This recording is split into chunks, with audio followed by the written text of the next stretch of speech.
Hi, my name is Samantha Jordan, and this is my retrospective project for EDUC 4400 class with Dr. Curry Knight. So over the course of this class, the biggest thing that we really kind of worked on, kind of our end goal, was to have a really good understanding of Standard 9. And Standard 9 is the professional and learning and ethical practice.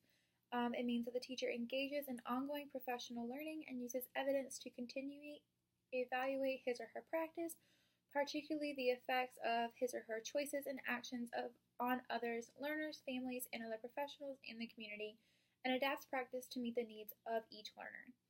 So during this class, what Dr. Curry Knight did to help us get really prepared and really confident with Standard 9 is we did a lot of Socratic seminars in the beginning, but we really drove it home with the 3 projects. And the 3 projects that we did, it was something that we picked to do, something that we are really interested in studying, and something that we really wanted to find more about, something we didn't know much about or really wanted to know more. And we took it and we researched it, and that's what we did for over the course of 3 weeks. We did 3 projects for the whole semester. So my first project was something that I'm actually very interested in. I knew a little bit about it, but I wasn't 100% sure. I wanted to know how to include inclusion in the classroom. So inclusion is when you have a student with special needs in a general education classroom. It is something that I've seen in my practicums before, in my internship, but it's not something that I really knew. I knew what it was. I didn't really know how it worked and how it could work. So for this project, I decided to create a website on inclusion. I put what inclusion was. I put the idea definition of inclusion from the IDEA website. And then to really get the full understanding, I interviewed a teacher, a special needs student who was included, and 3 of their classmates to see how the emotions were all around. Overall, the teacher said that while it is a lot of hard work on her, it's a lot of extra paperwork, she has to still continue IEP meetings, 504s, she has to modify and accommodate for whatever that student needs while still tending to her other 15 to 30 children. But she said majority of the time the advantages do outweigh the disadvantages. That student gets they get more of the social aspect of school that a lot of students miss. They just are able to talk more with their students. They're able to learn more. They're put in a real life situation that helps build up some of their social and mental and physical skills that a lot of times they miss out. The included student that I was able to talk to, her name is Avery Hollowell. She is blind. She is full blind. She does not see anything, no shadows, no light, no nothing. She absolutely loves it. She does get pulled out to see a occupational therapist, a physical therapist, a speech therapist, and she has a one-on-one assistant that stays with her all day except for his 30-minute lunch break. But other than that, he is all her all the time. When asked what Avery liked about being in the classroom, she absolutely loved it. She says she makes a lot of new friends. She reads a lot of good stories. Her homeroom teacher teaches language arts, so she's all about the books. She loves to read. She said her favorite thing to do is go to PE and music class, and that she really said that she's made a lot of friends. And so when I asked her who her friends were and she told me their names, I went to talk to a couple of them to see how they felt about Avery being in their classroom, and they love her in there just as much as she does. They take turns being her helper for the day. And also, I talked to a few of the students who she didn't name as friends, but just a few of her other classmates. And they said the biggest thing that she really did is at the beginning of the year, she hollered out a lot. She didn't really raise her hand when she was supposed to talk. If it came to her mind, she said it. But they said after a while, they don't even notice it anymore, which is pretty amazing to me. I didn't really think about that as being a big distraction for the students. But that's really after talking with multiple students and talking with the teacher, that's really one of the biggest downfalls, is that sometimes that student can become a distraction or a hassle. But a majority of the time, it not only builds the included student social skills, but it also builds the general ed student social skills. So overall with that was a pretty interesting project to me. It was a very eye-opening project. It was something I knew what it was, but I didn't know how it worked. So I was able to use this project to really kind of dig deeper and find out how I can use inclusion in my journal ed classroom, because I am an elementary education major. I would definitely push for inclusion. I have a special place in my heart for special needs students.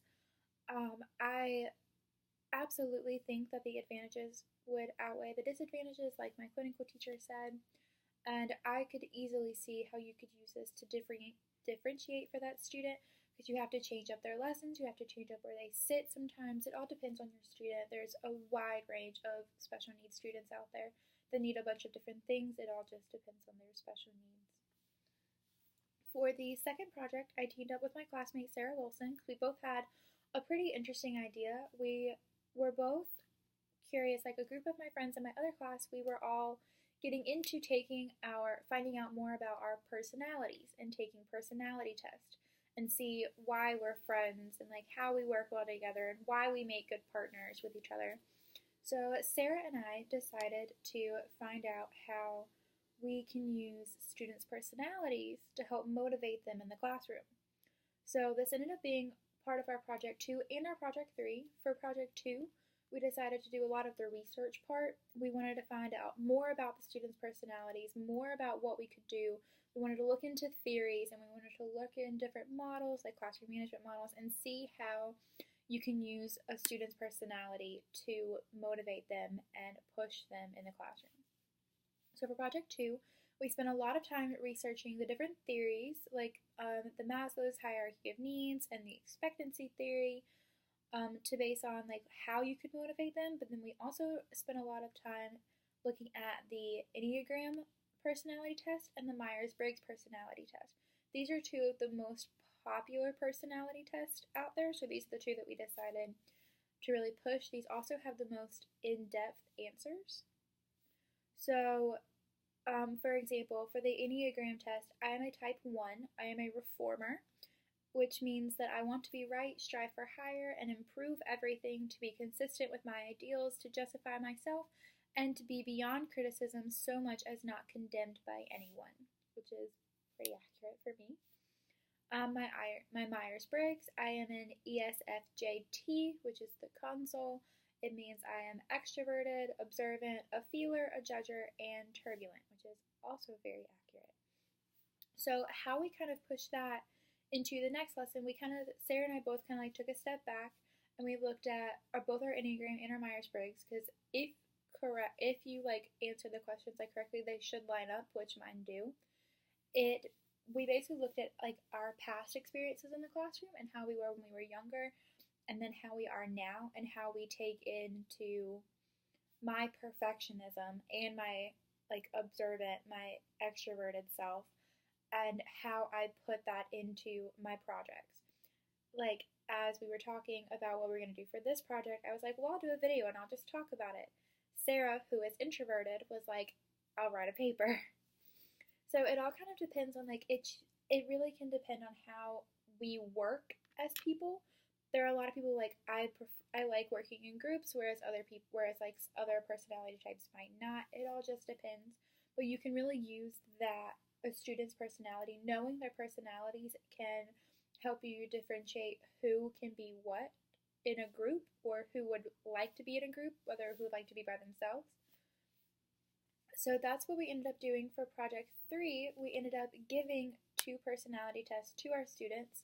The Enneagram and the Myers-Briggs has some questions that were kind of difficult to understand and answer as a college student. So I personally teach kindergarten this semester. I knew there was no way they were going to be able to take that test, and Sarah's in second, and she said they were going to struggle with it too. So we looked for kid-friendly personality tests to give our students that were similar to the Enneagram and the Myers-Briggs, and we ended up landing on the fruit personality test and the learning styles test. And what the results of the fruit test mean: you are either a grape, an orange, a banana, or a melon. And each one kind of goes in, it kind of plays into the types from the it goes into like the 7 types from the Enneagram and puts them into 4. So grapes are the students who are sensitive, reflective, creative, and flexible. They do prefer to work in groups. They have trouble giving exact answers, organizing, and focusing on more than one thing at a time. After doing some research, many students with ADD or ADHD are grapes based on this test, so that was something interesting that we found out. There's also the orange, which is experimental, independent, curious. They like change. They have trouble meeting time limits, following lectures. They also learn best when they're doing trial and error. And then we have bananas, which happens to be my fruit. I like planning, fact-finding, organizing, and following directions. I work best when I have a very orderly environment and like specific outcomes. I have trouble understanding others' feelings and dealing with opposition and then answering what-if questions. And then we have the melon, who is actually Sarah's personality type. And people like Sarah who are melons have trouble debating points of view, finding solutions, analyzing ideas. They learn best when they have access to resources and can work independently, and they also have trouble working in groups being criticized. So knowing this about our students can really help like dig into what they are and how they work in groups. A lot of this test actually shows like if a student prefers to work in a group or if they do better working independently. That part of the test just really kind of like helps us determine like who our students are. My class results, I had 2% were grapes, 80% were oranges, 11 were bananas, and 7% were melons. So a majority of my students like to They like to be experimental, independent, curious. They like change. They have trouble meeting time limits and following lectures, which absolutely describes a majority of my kindergartners. And after giving them tests and seeing their answers and then watching them in their classrooms and watching my videos playback, it is very obvious. The next type of test that we decided to give was the learning style test. So with this test, there are 3 different types of learning styles. There are visual, auditory, and kinesthetic. And we've heard these over a million times. It's, do you like to see what you're doing? Do you like to hear what you're doing? Or do you like to practice what you're doing? So I am personally a kinesthetic learner. I like to be up and around. I like to move. I like a lot of hands-on activities, which actually match my kindergartners. 56% of my kindergartners were kinesthetic, so that actually worked out very well. This test helps us create, so we know that the way that we can differentiate for other students is how we teach our lessons. So I'm a kinesthetic learner, therefore I personally like to do more hands-on activities. I like to scaffold and I like to guide them through their activities. But I do have 32% of my students who are visual learners and 12% who are auditory, so I can't just do hands-on all the time. I need to have a lecture and an anchor chart and a hands-on activity to go with it. It all just depends on who your students are. You also have some students who are going to really excel in the hands-on activities and some students who are going to shy away and not do that well on their hands-on activities. So this is how we can really push to differentiate for our students. It's knowing a student's personality type with Project 2 and 3, it really gave us a big idea because knowing a student's personality, you can tailor a specific lesson or a specific mini lesson to that student's or to a group of students' personality types. It also helps with how you group students. If you group students, if you want to group, it would be really smart to group your bananas together, to group your oranges together, to group your melons, and to group your grapes. It would be very simple to do that, or not simple, it would probably be difficult, but it would be a good idea to try and do that because then you have students who work together and work the same way. So throughout these projects, we also received feedback from our peers, the other people in our class. A majority of my people, I actually informed a lot of people about what inclusion was for my Project 1. Like me, it was something that a lot of them had seen and heard about in their classes, but it wasn't something that we'd ever had to do, and it wasn't something that we were ever taught. We've always been told there's going to be students who are different. There's going to be students who have learning needs in your class, but we never really taught the details and the like itty-gritty work that goes into inclusion in the class. So it's actually, a lot of them were actually very surprised as I was, to find out a lot about inclusion.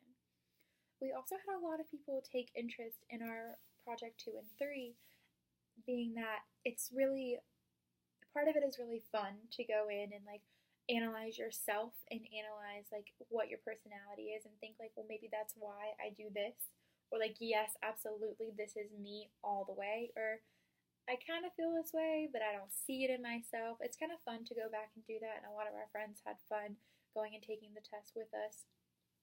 But it also helps like other people realize that like, just because this student works this way doesn't mean this student's going to learn this way, especially with our learning styles test. Overall, I did not think that I was going to enjoy these projects very much. As a banana, I am very straightforward in that I really like to follow directions when it comes to assignments like this. I like to learn the lesson, take what I'm going to do from the lesson, and then organize it in a project in a way that I'm told to do. I'm not very big on pick what you want to do what you want to do, and then submit it by this date. I was really worried about that.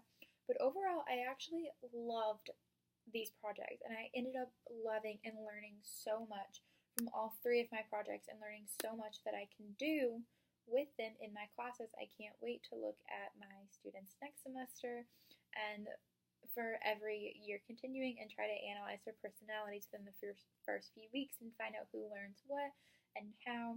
So it's definitely something that I will use from now on, especially with their personalities and the inclusion projects. I really enjoyed it, and I feel like I learned a lot more than I would have in a lecture, because it was something that I had to go and do and research, which benefits all 3 of my personality and learning styles.